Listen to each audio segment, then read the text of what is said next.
Pope Francis শোষিতের এই কণ্ঠস্বরের চিরবিদায়ে ফিলিস্তিন থেকে ইউক্রেন সব জায়গায় শোকের ছায়া। সম্মান জানানো হচ্ছে বিশ্বের নানা প্রান্তে।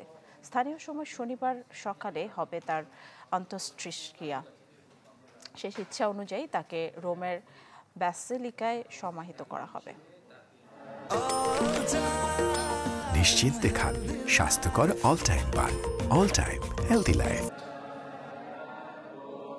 মৃত্যুতে আড়ম্বর চাননি পোপ ফ্রান্সিস, তবু বিশ্বের নানা প্রান্তে তার প্রতি সম্মানে আয়োজন করা হয়েছে খ্রিস্টান মাস। অনুসারীদের চোখে যে অশ্রু, সেটি কি শুধুই একজন ধর্মগুরু হারাবার কষ্ট, নাকি শোষিতের পক্ষে আওয়াজ তোলা যে অল্প কজন নেতা বেঁচে ছিলেন তাদের মাঝে একজন হারানোর বেদনা? গাজা থেকে ইউক্রেন, বিশ্বের যে কোনায় রয়েছে শোষিতের বাস, প্রত্যেকের কণ্ঠে আজ আহাজারি পোপ ফ্রান্সিসের জন্য। পোপ ফ্রান্সিস শুরু থেকেই গাজার ফিলিস্তিনিদের পক্ষে ছিলেন। গেল 1.5 বছরে লাগাতার তিনি যুদ্ধবিরতির আহ্বান জানিয়ে আসছেন। মৃত্যুর 2 দিন আগেও তিনি ফিলিস্তিনের শান্তির জন্য প্রার্থনা করেছিলেন। আমার প্রার্থনা থাকবে পরবর্তী পোপ যিনি হবেন তিনিও যেন ইউক্রেনের শান্তির জন্য নিবেদিত হন।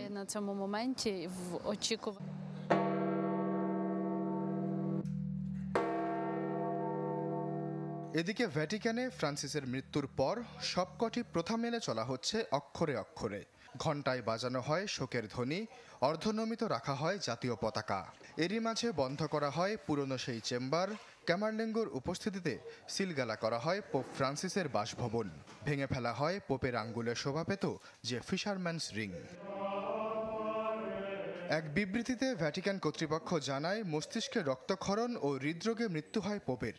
প্রকাশ করা হয়েছে তার শেষ ইচ্ছা ও নির্দেশ সম্বলিত চিঠি, যাকে বলা হয় ফাইনাল টেস্টামেন্ট। সেখানে তার মৃত্যু পরবর্তী কার্যক্রম পরিচালনার দিক নির্দেশনা দিয়েছেন ফ্রান্সিস। বলেছেন, মরদেহ যেন ভ্যাটিকানের বাইরে সমাহিত করা হয়, এজন্য বেছে নিয়েছেন রোমের ব্যাসিলিকা অফ সেন্ট মেরি গির্জা। তাগিদ দিয়েছেন বাড়তি সাজসজ্জা ও আড়ম্বর ছাড়াই সমাহিত করার। আশ্বাস চৌধুরী, চ্যানেল 24।